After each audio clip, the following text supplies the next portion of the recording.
Welcome back to this video. My name is Rafi Yakub right here, and in today's video I'm going to show you on how to password protect your Windows 11 laptop. So let's see.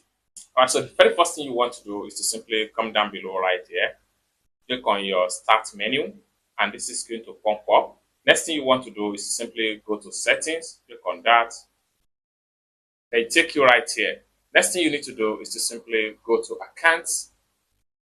Then it's going to take you right here. Next thing you need to do is to simply click on sign in options.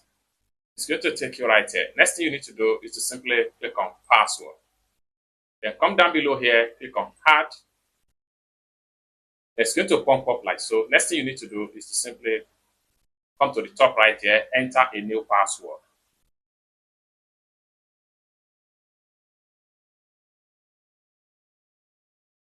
Then confirm your password.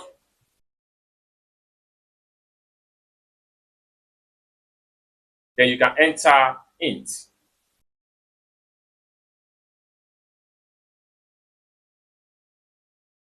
Then the next thing you need to do is to simply click on next.